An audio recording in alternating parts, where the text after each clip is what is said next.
the opportunity in stablecoins is as large as the opportunity in AI. And also just U.S. businesses that can become default global on day one. Of course. I mean, people are begging for it. Yeah. Like, we need to move faster on this stuff. And we sort of ended in this world. It's not just mobile banking, it's just the most obvious example, where a lot of our experiences for the mass market, both for consumers and enterprises, just feels the same. Yep. It's very generic, it's very impersonal.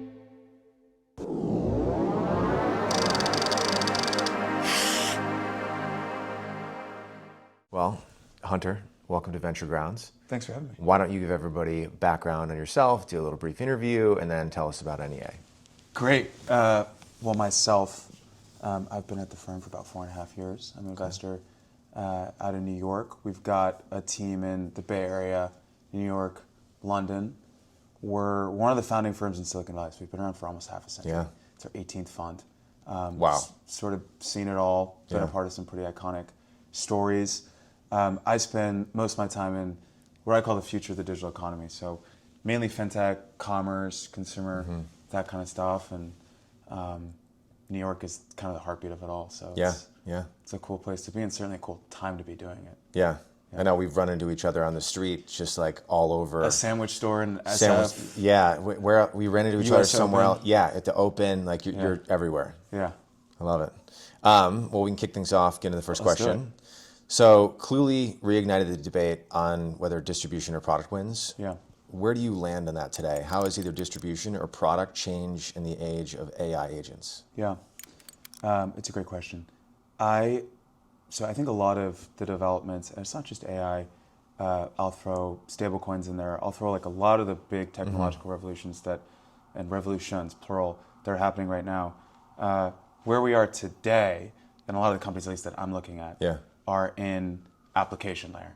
And if you think about like what does application layer mean, just in like plain English, it's applying a lot of the downstream, further down the stack, developments and acceleration to actual use cases.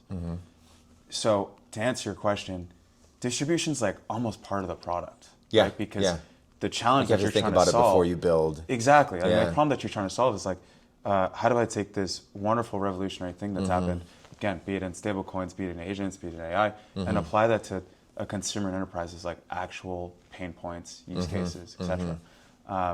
And so the companies that I've seen that do it best, it's one and the same. There's a company that I love called 𝐸𝐶𝐫𝐽, which does remittances based off stablecoins between the US, Central America, Mexico. They're embedded in WhatsApp. They distribute through WhatsApp. And it's like, that's part of the product. Because if you spend time with a lot of the people who remit money, they're communicating it's all happening via in those WhatsApp. networks. Right. Yeah. So it's like you're bringing this wonderful technology to where the consumers are or enterprises are. So in some ways, like I kind of see them as one and the same. Yeah. No, it's great. Give an example where distribution became the moat of one of those businesses, or another where product gravity pulled ahead. Yeah. So a company that I spent a lot of time with in our portfolio, we announced the investment over the summer called 𝐦𝐨𝐫𝐾. The founder, he's got an amazing background. His first real job when he was like a teenager was a content creator for one of the biggest YouTube channels in Brazil. Oh, incredible. And he spent his early part of his career before founding another fintech company and then founding this current company, making content, understanding Gen Z in Brazil. I mean, this Mario is his name, understands this demographic probably better than anyone else in the world. I mean, seriously, he just grew up making some of the most successful content for this generation. And so the distribution becomes the moat. He distributes largely through creator channels. Got it. Distributions becomes the moat because whatever happens in financial technology, he's able to incorporate that into his platform and distribute it in a way that no one else can. Because he's already built the platform. It's competitive advantage. Exactly. And the feedback loop between end customer, platform, and management is so tight because he's been doing it. Of course. It's in his DNA. In a way that, good luck to a generic platform that tries to do it. To try to tap that audience. I love it. Well, what's one agent-led use case you'd fund right now? And what has to be true for it to work today, not in 5 years? What technical infrastructure decisions or separate a production-grade use case from a demo? It's a great question. So in my neck of the woods, the thing that I think about most with agents is ending genericism. What do I mean by genericism? I think the best example would be if you pulled out your phone and your mobile banking app. I have no idea what bank you use. And I pulled out mine. They're going to be the same. Yeah, they're going to be the same. It's going to be the same product set. Yep. Same abysmal savings rate. Yep. Customer service is going to be different people. It's going to be the same experience. Yeah. Everything's going to be the same. Yeah. And we sort of ended in this world. It's not just mobile banking. It's just the most obvious example. Yeah. Where a lot of our experiences for the mass market, both for consumers and enterprises, just feels the same. Yep. It's very generic. It's very impersonal. And we leave a lot of products on the table because we offer this like lowest common denominator experience for everyone. And so what excites me the most about agents is at scale to do what exists for niches in the ecosystem. Yeah. I'll give you an example. Wealth management, which obviously a massive industry, but the economics break as soon as you leave a very small percent of people in this country. Yeah. If you're charging by AUM, ironically, you'd think the person who needs wealth management the most might be, let's say, someone a couple years out of school, student loans, maybe has some medical debt, which a lot of Americans have. A lot of questions, a lot of confusion. Maybe not a great financial literacy, paying half their income on rent, and trying to save something and optimize that portfolio to one day buy a house. This guy or girl desperately needs wealth management, needs portfolio services. Yet, there's no way that this person's walking into UBS. No one's spending time with them. Exactly. Yeah. And part of the reason is that the cost to serve just breaks down, right? Yeah. With agents, I believe, my hope, is that we can bring what exists, that personalized, like N of one, co-creating products together. No product experience looks the same. That exists for small niches of the ecosystem, large enterprises, high net worth individuals usually. But big opportunities. Yeah, but give that for the mass market. Yeah. And it goes back to, I think, like a lot of the founding DNA of Fintech, which is democratization. Like if I think about some of the greatest companies that we've been a part of, like a Robinhood, I mean, it's democratization of what was available for a small niche of the market, but to everyone. And so I think that if I think about a phenomenal story like Robinhood, we could have a stepwise version of that across a whole slew of product sets. That's my hope. Yeah. And that's what I'm most excited about. I love it.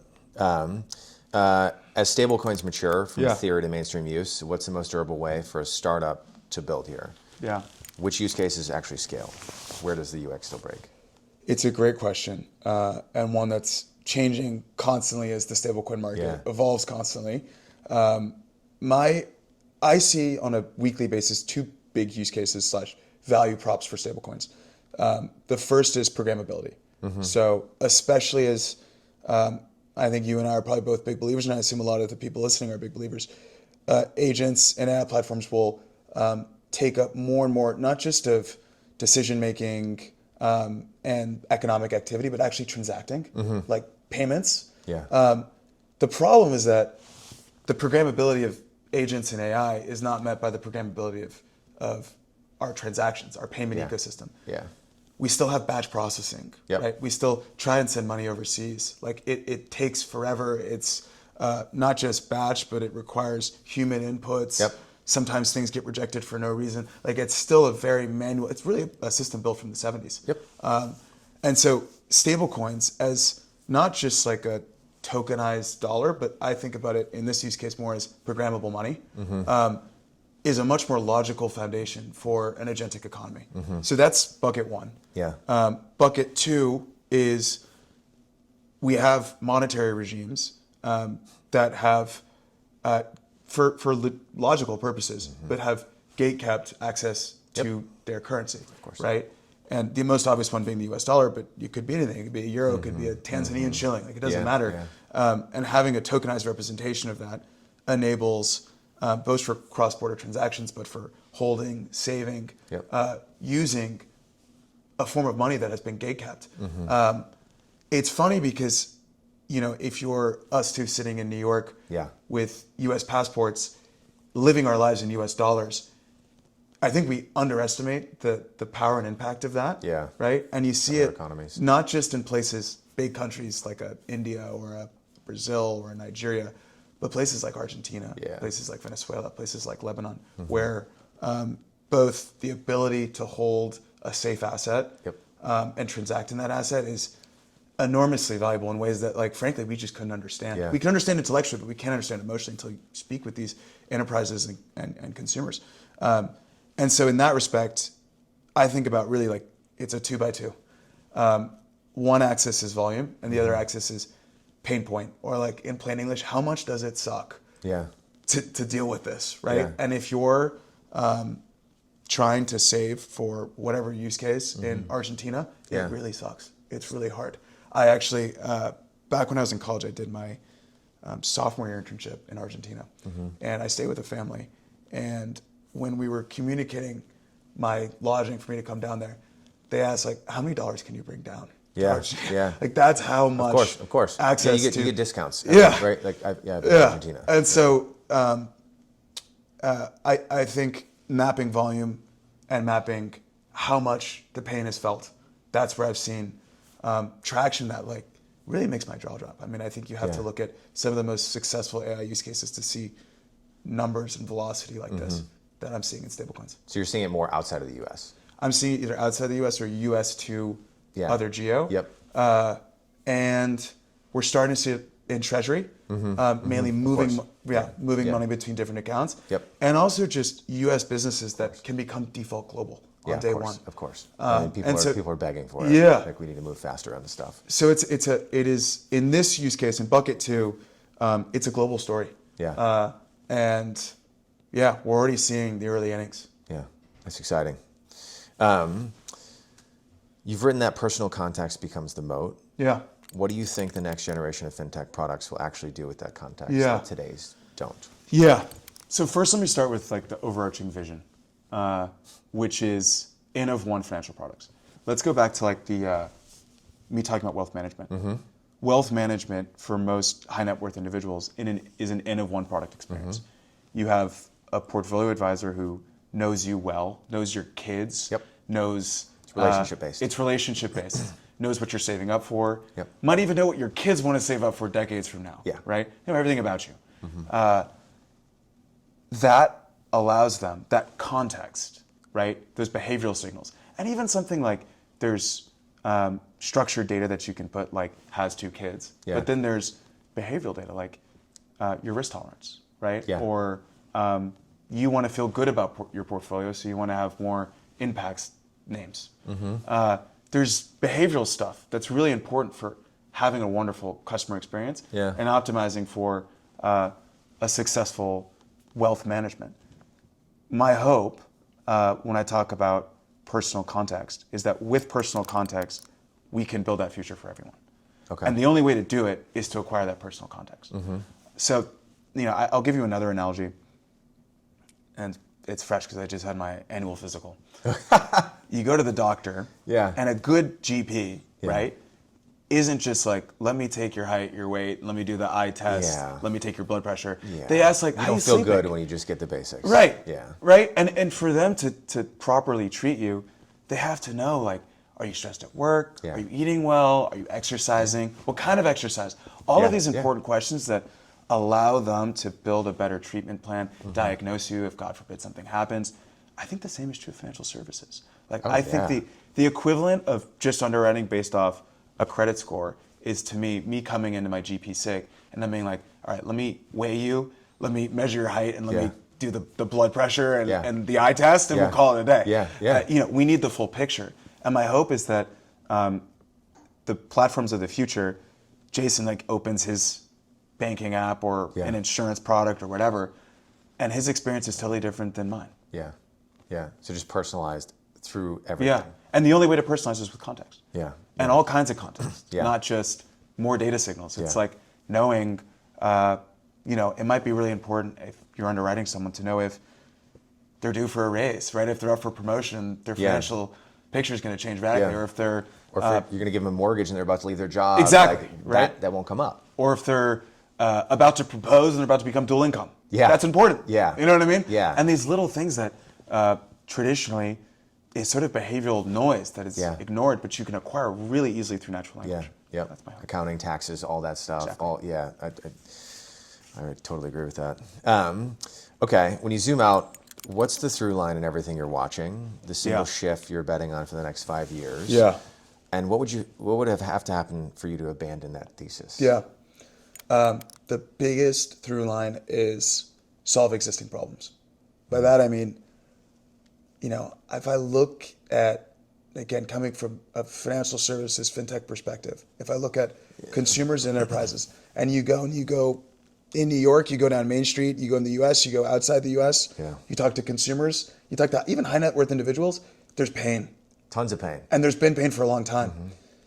How do we solve those existing problems with this new set of technology? Yeah. It's so much harder to impose a new behavior or sort of invent a new use case rather than solve what consumers and enterprises are clamoring for. Yeah. And if I go back to what I said earlier, to say saving in US dollars in Argentina, that's a pain point that we all know has existed. Yeah. And someone's solving for it with a new technology. Yeah.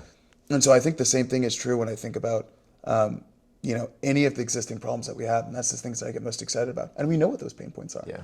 And so when I think about it, honestly, sometimes I try to tell founders whenever I see it, it makes my day, makes my week when I see extremely smart people who are using their intelligence and resources to solve our toughest problems. And it's not true of everything, but when it happens, it's amazing.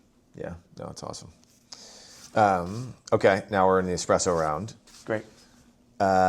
What's one view you hold about the market that most investors would disagree with? Yeah, I'm going to sound like a broken record, but it's the opportunity in stablecoins is as large as the opportunity in AI.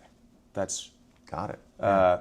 Again, I think we have a bias because we don't see it. Yeah.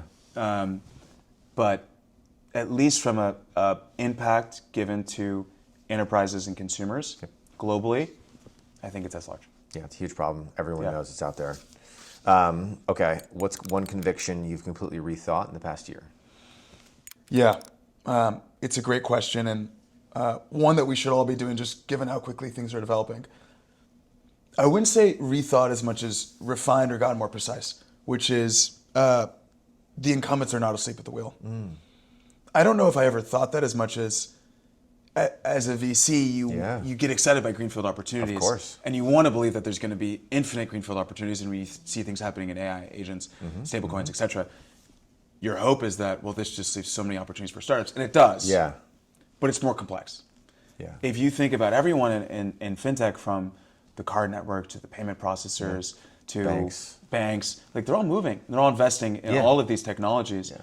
And I think you have to assume that they'll continue to do so and think, what incremental problems are still there? Or how do I work with them? Or what are new value-added services? And value-added services, I think, sometimes has a connotation that it's small. I mean, value-added services for something like agentic payments could be a several $1 trillion from a payment volume opportunity. And so I think it just requires a little bit more precision and a bit more, even though it's difficult to admit, respect for some of these scaled players that are really moving and investing in, like I said, not asleep at the wheel. Yeah, maybe almost like figuring out ways to partner with them. Exactly. Right, like not just completely like their competition. Yeah. Right. That's great. Who's the company or founder that you're not invested in that you're fascinated by at the moment, and why? Yeah. The ones that I'll come full circle to, I think the biggest challenge right now is, at least for what I'm seeing, is applying these truly revolutionary technologies and advancements deeper in the stack into real use cases. And the ones that have been most successful that I get to spend time with or get to see, not in our portfolio, are those that are localizing stablecoins to corridors and use cases that have that existing pain. And a few that jump out for me, I mentioned earlier Felix, which is use WhatsApp. And it's almost so obvious, yet no one else did it. Yeah. And that's one. Null is another, which he combines, again, back to distribution, this sort of community-based. A lot of immigrant communities in the US and the UK and Western Europe, where he focuses, there's a huge existing community between these individuals. And embedding within those communities as part of the distribution, and then just beating everyone on FX and product experience is a wonderful application, localization of that revolutionary technology to actual existing use cases. Aspora, based out of UK and SF, which is mainly focused on the Indian diaspora, I think these founders and these companies are really setting an amazing example. And do you think it's because did they have a relationship with those communities? That's their superpower and their moat, or are they're just like hyper aware of these problems? Instincts. I really think it comes down to instincts. I think it's not something that like a group of consultants can sort of build a pitch deck for. Like, and it's not even something. I try to take a bit of humility, even though I try to do my homework. I try to spend time with end consumers and enterprises. But nothing beats knowing these geographies and knowing these people inside and out. Yeah. No. All right. What's the last idea you had while riding a city bike? All right. Well, usually when I'm riding a city bike, I'm just trying not to get killed. Yeah. But I've been thinking a lot about credit card rewards. Oh, okay. Yeah. It goes back to what we were talking about earlier, which is this lowest common experience. Yeah. So what credit card do you mainly use? I've got a Row card. I've got American Express. Okay. I've got Chase cards. Yeah. I mean, it's like, you're getting points. You're getting some type of cash back. No one's really thrilled with it. Yeah. Yeah. And I feel like most programs solve for, or the points are most with travel, right? Yeah. Travel, or there's some, I think Amazon Prime is one of the biggest credit card programs, but most of them Whole are Foods. Delta or Hilton or whatever. I don't know a single person whose like biggest pain point is that I really need to afford a flight to San Francisco, or like is solved by airline points or hotel points, or Amazon. It's a game to people. Yeah, and I think what it does solve for though is like you have these gigantic credit card programs that, it's not even necessarily to their fault. I think you have to solve for a customer base that's millions and millions of people, and developing these partnerships with massive brands, and so the only time that it could be something that I think is maybe a little bit more foundational to the problems that we have, like groceries, is with domestic gigantic brands. But still, like people struggle with things like tuition or medical expenses and things like that I think are probably would come up more often if you speak with consumers about what's keeping them up at night, and yet we can't steer the ship in that direction. Because of some of the difficulties of scaling those programs. Interesting. My hope, and I've seen a few companies, I think companies like Klarna that have actually rejiggered how we think about the mechanics of incentivizing spend and using merchant uplift to fund some consumer interest mainly, credit mainly. What are ways that like we can use that kind of thinking and creative mechanics to fund and support expenses and consumer and enterprise challenges that are like a little bit more foundational. Yeah. I don't really need more Delta points. It's like who's solving the real problems that people are dealing with and experiencing that pain. Yeah. And again, I wouldn't say it's the banks or the main issuer's fault of these credit card programs. Yeah. If you're Chase, you've got tens of millions of customers that you got to serve. And so maybe, talk to them, do something they're going to care about. Yeah. But I think like with the new technologies that are available, I think we're able to like get a little bit more personalized. And again, I'm coming full circle here. I think the ability for natural language to both intake what really matters, right? Because what matters for you might be different. Personal right? context. Exactly. Personal context. And then, ideally on the merchant side, being able to scale programs or reward mechanics in a way that like, it would be hard for Chase to go to my local bodega and strike a rewards mechanics program. It's just hard to scale changes. That. Right. Yeah. And I think ideally around the foundational technology that we have, I hope we can do that. Yeah. Again, this is a city bike thought. What's a risk that venture's missing out on right now? Well, I think one of the biggest things that we've been able to take advantage of, and I think not enough people are taking advantage of, is the distribution of exceptional founders and opportunities. So much of, I think the early advancements in a lot of these foundational technologies did happen at usual places. Big research institutions and amazing talent hubs. I think one of the amazing parts of some of the applications of those technologies is that you can build companies anywhere. There are new talent hubs, especially in fintech, that are popping up from the last generation of exceptional companies, right? The two largest, and you guys can fact check me here, but the two largest neobanks in the world right now neither of them are in the United States, right? One's based in Sao Paulo and one's based in London. Klarna, which like one of the most interesting IPOs this year, is a Swedish company, right? And you have these like ecosystems that are now popping up, not just in San Francisco and New York, but really around the world. And I hope, and one thing that we've been able to lean into, again, talking about 𝐬𝐮𝐬𝐫𝐞, which is a company based in Sao Paulo, which we invested in over the summer, just taking advantage of like the truly exceptional talent that exists everywhere. Go global. Yeah, Yeah. for sure. So that's one thing that I hope that, especially again, given like one of the biggest value propositions of having some of the products and services that AI enables, is that we can look at opportunities and teams everywhere. Yeah, just don't spend all your time in San Francisco or New York. Get on a plane and travel. Yeah, we did start this with saying we were bumping into each other in New York and San Francisco, but maybe Boston and now LA a little bit more. Everywhere. Yeah, love it. Well, Hunter, thanks for joining. Thanks for having me, man. Anytime.